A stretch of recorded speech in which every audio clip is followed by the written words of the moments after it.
Hello everyone, welcome to Mampi Rasoi চ্যানেলে সবাইকে স্বাগত জানিয়ে আবার একটি দুর্দান্ত স্বাদের রেসিপি নিয়ে তোমাদের সামনে হাজির হয়ে গেলাম বন্ধুরা।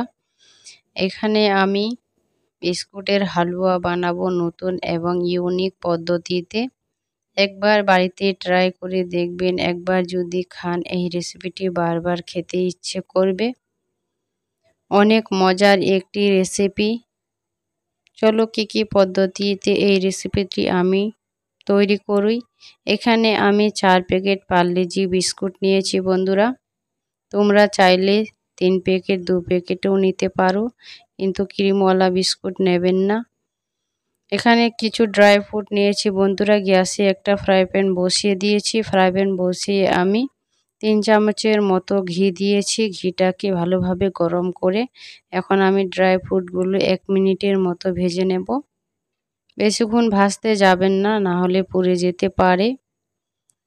এখানে গ্যাসটাকে লো ফ্লেমে রাখার চেষ্টা করবেন, হাই ফ্লেমে রাখবেন না। এখন আমি বিস্কুটগুলো দিয়ে দেব। এইভাবে বিস্কুটগুলো দিয়ে ভালোভাবে বিস্কুটগুলো ভেজে নিতে হবে। গ্যাসটিকে লো ফ্লেমে রাখার চেষ্টা করবেন, হাই ফ্লেমে রাখতে যাবেন না, না হলে পুড়ে যেতে পারে। এই কাজটি একটু সময় ধরে করার চেষ্টা করবেন, তাহলে এই হালুয়াটি খেতে অসাধারণ লাগবে। এখন আমি পরিমাণ মতো দুধ অ্যাড করছি। তোমরা চাইলে যেরকম বানাবে সেরকম দুধ বা বিস্কুট অ্যাড করবেন। এখন আমি হাফ কাপের মতো চিনি অ্যাড করছি। তোমরা যেরকম মিঠা খাবেন সেরকম চিনি অ্যাড করবেন। এখন আমি ভালোভাবে নেড়েচেড়ে এটাকে নেব। এই হালুয়াটি ছোট বড় সবার পছন্দের একটি হালুয়া। হালুয়া তো অনেক ধরনের হয় বন্ধুরা। এইভাবে বিস্কুটের হালুয়া বানিয়ে একবার খেয়ে দেখবেন, অসাধারণ লাগবে অন্যান্য হালুয়ার চেয়ে। এই হালুয়াটি বন্ধুরা, হালুয়া তো অনেকেই খেয়েছেন, এইভাবে বিস্কুটের হালুয়া খেয়ে একবার দেখবেন, জীবনেও ভুলতে পারবেন না।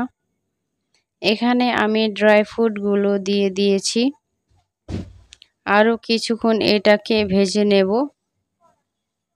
এটাকে সময় ধরে ভাজার চেষ্টা করবেন। এখন আমার দুধ টেনে নিয়েছে, এখন ঝরঝরে হয়ে গেছে, দেখতেই পাচ্ছ।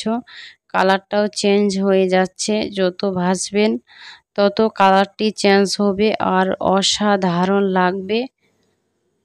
এইভাবে আমার হয়ে গেছে, দেখতেই পাচ্ছ।